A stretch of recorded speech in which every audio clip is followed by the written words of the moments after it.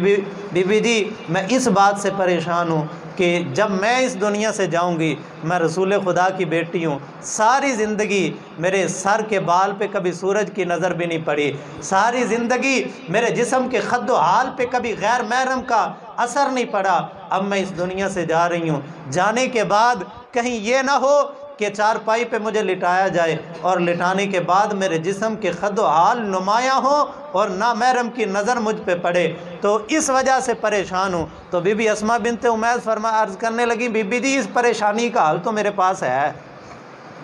کہا بھی وہ کیا ہے؟ کہا ہمارے علاقے میں جب کسی میت کو اٹھایا جاتا ہے تو چارپائی کے چاروں کونوں میں بانس باندھے جاتے ہیں، ڈنڈے باندھے جاتے ہیں، اور ڈنڈے باندھنے کے بعد میت کو لٹا کے ان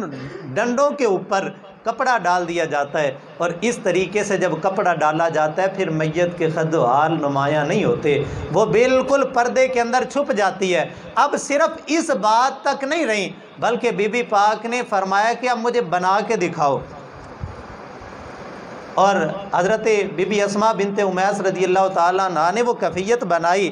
چارپائی کے چاروں کونوں میں ڈنڈے باندھ کے ان پہ کپڑا ڈال کے جب دکھایا، اور حضرت بی بی فاطمہ الزہرا سلام اللہ علیہا نے دیکھا اس کیفیت کو، پھر مطمئن ہو گئی، فرمایا اب میں اطمینان اور سکون سے اس دنیا سے جاؤں گی کہ میں نے ساری زندگی جس طریقے سے اپنے پردے کا لحاظ رکھا تھا میرے دنیا سے جانے کے بعد بھی میرا پردہ باقی رہے گا۔ یہ ہستی ہیں نمونہ، یہ وہ ہستی ہے کہ جن کی پیروی میری ماں، میری بیٹی اور میری بیوی نے کرنی ہے۔ آج نا جو ہوائیں چل رہی ہیں اور جس طریقے سے امت کو رسول خدا صلی اللہ علیہ وسلم کے دین سے دور کیا جا رہا ہے اور پردے کو ایک بوجھ سمجھا جا رہا ہے، اور عورت کے حقوق کی آڑ کے اندر عورت کی تذلیل کی جا رہی ہے، اور حجاب کا مذاق اڑایا جا رہا ہے، عورت کا چار دیواری کے اندر رہنا اس کو قید سمجھا جا رہا ہے، عورت کی حیا کو دقیانوسیت سمجھا جا رہا ہے۔ انسانیت کی تاریخ کے اندر کسی عورت کو وہ حق کائنات کے اندر کسی نے نہیں دیا جو حق محمد مصطفیٰ نے عورت کو دیا صلی اللہ علیہ وسلم۔ نبی اکرم شفیع معظم صلی اللہ علیہ وسلم کی تشریف آوری سے قبل جو عورتوں کی عزت و وقار مجروح تھا، یہ ماں، سوتیلی ماں کو وراثت کے اندر تقسیم کیا جاتا تھا، یہ تو بیٹوں کے نکاح کے اندر جاتی تھی، اور بیٹیوں کو زندہ درگور کیا جاتا تھا، بہنوں کی عزتوں کا کوئی وقار نہیں تھا۔ لوگ بہن ہونا، اپنے کسی بہن کا بھائی ہونا، کسی بیٹی کا باپ ہونا، یہ اپنی عزت کے اندر کمی کا سبب سمجھتے تھے۔ اس دور کے اندر مصطفیٰ کریم علیہ الصلوۃ والتسلیم نے بیٹیوں کو جگر کا ٹکڑا قرار دیا۔ اس دور کے اندر میرے پاک نبی صلی اللہ علیہ وسلم نے ماں کے قدموں کے نیچے جنت رکھ دی۔ اس دور کے اندر میرے مصطفیٰ کریم علیہ الصلوۃ والتسلیم نے اپنی رضائی ہمشیرہ حضرت بی بی شیمہ رضی اللہ تعالیٰ عنہا کے آنے پہ ان کی عزت و تکریم کر کے بہنوں کا وقار کائنات پہ واضح کیا۔ اس دور کے اندر بی بی ام ہانی آپ کی چچا زاد ہمشیرہ، ان کی عزت و تکریم کر کے مصطفیٰ جان رحمت نے ایک بہن کا وقار کائنات پہ واضح کیا۔ یہ جو عزت، جو تکریم، جو رتبہ، جو مقام، جو رفعت مصطفیٰ کریم علیہ الصلوۃ والتسلیم نے عورت کو دی ہے، وہ کائنات کے اندر کوئی دوسرا کسی عورت کو نہیں دے سکتا۔ یورپ کے اندر نا ایک بندہ مسلمان ہوا، اور اس نے اپنے اسلام قبول کرنے کا سبب یہ ذکر کیا۔ اس نے کہا کہ میں ایک عالم دین کے پاس گیا، میں نے ان سے سوال کیا، میں نے کہا کہ بھئی آپ لوگ جو ہے وہ اپنی عورت کو کسی مرد سے مصافحہ کرنے سے منع کرتے ہیں کہ بھئی آپ کی عورت غیر مرد سے مصافحہ نہیں کر سکتی۔ دیکھیں نا، یہ تو عورت کی آزادی کے خلاف ہے۔ بھئی وہ کسی سے سلام بھی نہیں کر سکتی، کسی سے ہاتھ بھی نہیں ملا سکتی۔ تو وہ نوجوان کہتا ہے جس نے بعد میں اسلام قبول کیا، کہتا ہے صرف اس بات پہ میں نے اسلام قبول کر لیا۔ تو وہ کہتا ہے کہ بھئی میں نے جب یہ سوال کیا تو وہ بزرگ مسکرائے، اور مسکرا کے فرمانے لگے، فرمائے کہ تمہارے علاقے کی جو ملکہ ہے، ملکہ الزبتھ اس وقت تھی، اس ملکہ سے تم جا کے مصافحہ کر سکتے ہو؟ وہ کہنے لگا بھی میں نہیں کر سکتا، کیونکہ وہ تو ملکہ ہے اور میں ایک عام سا شہری ہوں، اور اس سے مصافحہ کرنا تو میری حیثیت ہی اتنی نہیں ہے، میرا رتبہ ہی اتنا نہیں ہے اس سے مصافحہ کرنے کے لیے، تو کوئی اس کی برابری کا بندہ ہو تو پھر اس سے مصافحہ کر سکتا ہے۔ تو بزرگ مسکرائے اور مسکرا کے فرمانے لگے کہ تمہاری تہذیب کے اندر، تمہارے معاشرے کے اندر تو صرف ملکہ الزبتھ کو یہ رتبہ حاصل ہے کہ اس سے عام بندہ مصافحہ نہیں کر سکتا، ہمارے اسلام کے اندر ہم نے ہر بیٹی کو ملکہ الزبتھ سے اونچا رتبہ عطا کر دیا ہے۔ ہماری ہر بیٹی کا رتبہ تمہاری ملکہ سے بلند ہے، ہماری ہر بہن کا رتبہ تمہاری ملکہ سے بلند ہے، ہماری ہر ماں کا رتبہ تمہاری ملکہ سے بلند ہے، کہ تم عام شہری ہو کہ تمہاری حیثیت نہیں ہے کہ ملکہ سے ہاتھ ملا سکو۔ ہماری ہر بیٹی کے مقابلے میں کسی غیر کی اتنی حیثیت نہیں ہے کہ کوئی غیر منہ اٹھا کے اس سے ہاتھ ملا سکے۔ لہٰذا وہ نوجوان کہتا ہے صرف اس بات کو سن کے میں نے اسلام قبول کیا، اور اسلام کی حقانیت میرے دل پہ روشن ہو گئی کہ اسلام نے عورت کو اتنا رتبہ دے دیا کہ جو کائنات کے اندر کوئی دوسرا عورت کو نہیں دے سکتا۔ تو عزیز دوستو، سیدۃ النساء اہل الجنہ سیدہ فاطمہ الزہرا رضی اللہ تعالی عنہ میرے پاک نبی صلی اللہ علیہ وسلم کی لخت جگر، نبی اکرم شفیع معظم صلی اللہ علیہ وسلم کی نور نظر، جن کی تربیت خود مصطفیٰ جان رحمت صلی اللہ علیہ وسلم نے کی۔ با اختلاف روایت، بعض روایتوں میں اعلان نبوت کے 1 سال بعد اور بعض روایتوں میں اعلان نبوت سے 5 سال قبل حضرت سیدہ فاطمہ الزہرا رضی اللہ تعالی عنہا کی ولادت ہوتی ہے، اور پھر اس حساب سے اعلان نبوت کے وقت سیدہ پاک کی عمر مبارک 5 سال بنتی ہے۔ یعنی اگر 5 سال قبل آپ کا یوم ولادت مانتے ہیں، یعنی 5 سال کی عمر ہے آپ کی، اس کے بعد مصطفیٰ کریم علیہ السلام اعلان نبوت فرماتے ہیں، اور جو ہی حضور اعلان نبوت فرماتے ہیں چاروں طرف سے کفار کی یلغار ہوتی ہے، ظلم و ستم کے پہاڑ توڑے جاتے ہیں۔ مصطفیٰ کریم علیہ السلام کی ذات تو حضور کی ذات، نبی اکرم شفیع معظم صلی اللہ علیہ وسلم کا کلمہ پڑھنے والے، وہ بلال حبشی ہوں، وہ غلام ہوں یا رئیس ہوں، وہ سردار ہوں یا فقیر ہوں، حضرت عثمان غنی جیسے سردار کو بھی ظلم و ستم کا نشانہ بنایا جاتا ہے۔ جو جو حضور کا غلام بنتا ہے ان پہ ظلم و ستم کے پہاڑ توڑے جاتے ہیں۔ یعنی بی بی پاک نے جب وہ نبی پاک بالکل بچپنے کی عمر کے اندر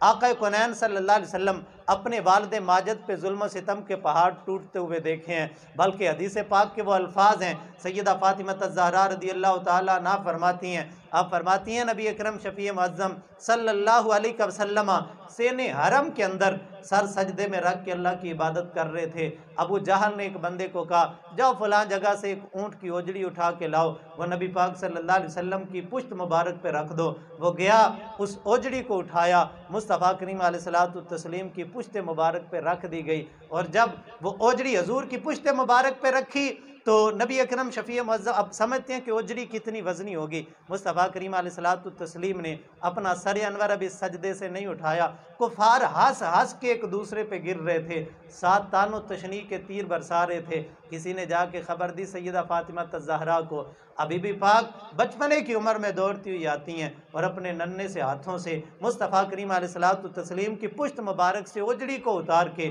نبی اکرم شفیع معظم صلی اللہ علیہ وسلم کے چہرہ پاک کو صاف کرتی ہیں، آقا کونین صلی اللہ علیہ وسلم کی مبارک زلفوں کو سنوارتی ہیں، اور جب نبی اکرم شفیع معظم صلی اللہ علیہ وسلم کے جسم اقدس کو اوجڑی سے لتھڑا ہوا دیکھتی ہیں تو سیدۃ النساء اہل الجنہ اپنے ہاتھ دعا کے لیے بلند کرتی ہیں، یا اللہ جنہوں نے میرے بابا کے ساتھ یہ ظلم کیا ہے، اے اللہ ان کو برباد کر دے۔ وہ نبی جن پہ طائف کی بستی میں پتھر برسائے گئے لیکن مصطفیٰ کریم علیہ السلام نے بد دعا نہیں کی، وہ نبی غزوہ احد میں نبی اکرم شفیع معظم صلی اللہ علیہ وسلم کے جسم مبارک کو لہو لہان کیا گیا، اور ابو بکر صدیق جیسے نرم دل بندے نے عرض کی تھی حضور بد دعا فرمائیں، لیکن مصطفیٰ کریم علیہ السلام کے ہاتھ اٹھتے ہیں، فرماتے اللہم اہد قومی فإنہم لا یعلمون، اے اللہ اس قوم کو ہدایت دے دے، یہ مجھے نہیں جانتے۔ لیکن جس وقت سیدہ فاطمہ الزہرا کے قلب اطہر کی گرانی کو حضور نے دیکھا تو مصطفیٰ کریم علیہ السلام نے پھر نام لے لے کے دعا فرمائی، اور مصطفیٰ کریم علیہ السلام نے نام لے لے کے یا اللہ ابو جہل کو پکڑ لے، یا اللہ عتبہ کو پکڑ لے، یا اللہ عتیبہ کو پکڑ لے، یا اللہ ان کو نہ چھوڑنا۔ حضرت عبداللہ ابن مسعود جو اس حدیث پاک کے راوی ہیں، آپ فرماتے ہیں میں نے بندے گن لیے، میں نے انگلیوں پہ گنے ان بندوں کے نام، اور پھر جب میدان بدر سجا اور جب مصطفیٰ کریم علیہ السلام کے 313 مجاہد 1000 کے لشکر جرار دیوار کے سامنے سیسا پلائی دیوار بنے۔ اور پھر جب جنگ بدر ختم ہوئی، عبداللہ ابن مسعود فرماتے ہیں میں نے اپنی آنکھوں سے دیکھا ابو جہل کو گھسیٹ کے گھڑے کے اندر پھینکا جا رہا تھا، عتبہ کو گھسیٹ کے گھڑے کے اندر پھینکا جا رہا تھا، عتیبہ کو گھسیٹ کے گھڑے کے اندر پھینکا جا رہا تھا۔ فرماتے ہیں وہ جو نام میں نے اس وقت انگلیوں پہ گنے تھے، آج میدان بدر کے اندر میں انگلیوں پہ گن رہا تھا، وہ سارے نام جو مصطفیٰ کریم علیہ السلام نے لیے تھے وہ سارے کے سارے آج بدر کے گھڑے کے اندر گرے ہوئے تھے۔ نبی اکرم شفیع معظم صلی اللہ علیہ وسلم کی حیات طیبہ کیا وہ دور جس وقت ظلم و ستم کے پہاڑ حضور پہ توڑے جا رہے ہیں، لیکن سیدۃ النساء اہل الجنہ نے اس وقت نبی مکرم شفیع معظم صلی اللہ علیہ وسلم کی گھر کے اندر بچپنے کے ایام گزارے جب چاروں طرف سے ظلم و ستم کی برسات تھی۔ نبی اکرم شفیع معظم صلی اللہ علیہ وسلم نے اپنی بیٹی کی تربیت جس طریقے سے کی، آپ تاریخ اٹھا کے دیکھیں کہ بالکل 15 یا 16 سال آپ کی عمر مبارک لکھی ہے علماء نے، تاریخ دانوں نے، کہ جس وقت آپ کا نکاح مبارک ہوا سب سے پہلے نکاح کا پیغام حضرت ابوبکر صدیق نے بھیجا، اور جب نکاح کا پیغام آیا حضور صلی اللہ علیہ وسلم نے فرمایا ابوبکر میں اپنی بیٹی کے نکاح کے لیے اللہ کے حکم کا منتظر ہوں، وحی کا انتظار کرنا ہوں، جو میرا رب حکم کرے گا میں اسی کے مطابق نکاح کروں گا۔ حضرت فاروق اعظم نے نکاح کا پیغام بھیجا، لیکن ان کو بھی یہی حضور نے جواب دیا، فرمایا عمر میں اپنی بیٹی کے نکاح کے لیے اللہ تعالیٰ کے حکم کا انتظار کر رہا ہوں۔ اور پھر حضرت صدیق اکبر مولا علی کے پاس گئے اور جا کے کہا علی حضور کی بارگاہ میں جاؤ اور نکاح کا پیغام دو، تو حضرت علی کہنے لگے آپ کا پیغام حضور نے قبول نہیں کیا، حضرت عمر کا پیغام حضور نے قبول نہیں کیا، تو میرا پیغام حضور کیسے قبول کریں گے؟ حضرت صدیق اکبر نے ترغیب دلائی، بار بار کہا، زور دیا، اور بار بار زور دے کے حضرت مولا علی کا بازو پکڑ کے حضور کے دربار پہ لے کے گئے۔ اور یار دیکھو تو صحیح، اس ابو بکر کے خلاف بکواس کرتے ہو کہ جس ابو بکر نے مولا علی کا نکاح سیدہ پاک سے کروایا ہے۔ اور پھر حضرت مولا علی شیر خدا نبی اکرم شفیع معظم صلی اللہ علیہ وسلم کی بارگاہ عالیہ کے اندر حاضر ہوتے ہیں۔ نبی اکرم شفیع معظم صلی اللہ علیہ وسلم پوچھتے ہیں علی خیر سے آئے ہو؟ حضرت علی اب شرم کے مارے جب وہ ہچکچاہٹ محسوس کرتے ہوئے وہ گفتگو نہیں کر رہے، لیکن نبی اکرم شفیع معظم صلی اللہ علیہ وسلم نے بارے دیگر پوچھا، فرمایا علی کس کام سے آئے ہو؟ بتاؤ اپنے دل کی بات۔ حضرت علی المرتضیٰ شیر خدا نے عرض کی یا رسول اللہ صلی اللہ علیہ وسلم نکاح کا پیغام لے کے آیا ہوں۔ حضرت علی پاک نے ابھی اتنی بات کی، صحابہ فرماتے ہیں مصطفیٰ کریم علیہ السلام پہ وحی کی کیفیت طاری ہو گئی، اور جب وحی کی کیفیت مکمل ہوئی مصطفیٰ کریم علیہ السلام پسینہ پونچھتے ہوئے اٹھے، اور آقا کونین صلی اللہ علیہ وسلم نے فرمایا صحابہ مبارک ہو، ابھی جناب جبرائیل علیہ السلام حاضر ہوئے تھے اور آ کے کہہ رہے تھے یا رسول اللہ صلی اللہ علیہ وسلم آپ کا رب فرماتا ہے کہ عرش پہ میں نے علی اور فاطمہ کا نکاح فرشتوں کے درمیان کر دیا ہے، اب زمین پہ اپنے صحابہ کے درمیان آپ بھی علی اور فاطمہ کا نکاح کروا دیں، جن کا نکاح عرش پہ رب قدوس فرماتا ہے، اور پھر زمین پہ مصطفیٰ کریم علیہ السلام فرماتے ہیں۔ اور پھر نبی اکرم شفیع معظم صلی اللہ علیہ وسلم نے فرمایا علی پاس کوئی چیز ہے حق مہر دینے کے لیے؟ حضرت علی المرتضیٰ شیر خدا عرض کرتے یا رسول اللہ صلی اللہ علیہ وسلم کچھ نہیں ہے پاس، ایک اونٹ ہے، ایک تلوار ہے، اور ایک زرہ ہے، اور ایک ڈھال ہے۔ نبی پاک صلی اللہ علیہ وسلم نے فرمایا ڈھال اور تلوار تو مجاہد کے لیے ضروری ہے، اور سواری بھی مجاہد کے پاس ہونی چاہیے، یہ زرہ جا کے بیچ آؤ، اور اس سے ملنے والے جو پیسے ہیں ان سے حق مہر اور دیگر ضروریات شادی کا اہتمام کرو۔ حضرت مولا علی شیر خدا بازار میں جاتے ہیں، آگے ملاقات ہو جاتی ہے حضرت عثمان غنی سے، اور حضرت عثمان حضرت علی پاک کے ہاتھوں میں زرہ دیکھ کے کہتے ہیں علی خیر ہے، بازار میں زرہ ہاتھ میں پکڑ کے کیا کر رہے ہو؟ حضرت علی المرتضیٰ شیر خدا فرماتے ہیں مصطفیٰ کریم علیہ السلام نے میرا نکاح کا پیغام اپنی بیٹی کے ساتھ قبول فرما لیا ہے، اور آج میری اور فاطمہ کی شادی ہے، اور میرے پاس حق مہر دینے کے لیے بھی پیسے موجود نہیں تھے، تو نبی پاک صلی اللہ علیہ وسلم نے یہ زرہ بیچنے کے لیے مجھے دیا ہے۔ حضرت مولا علی شیر خدا کی جب یہ بات سنی نا تو حضرت عثمان غنی فرمانے لگے علی کتنے کی بیچو گے؟ اب وہ رقم میرے ذہن میں مکمل طور پہ محفوظ نہیں ہے کہ وہ کتنی 2 درہم یا 4 درہم۔ حضرت علی المرتضیٰ شیر خدا نے فرمایا یہ اس کی قیمت ہے، اگر 2 درہم کہی نا تو حضرت عثمان غنی نے 4 درہم دیے،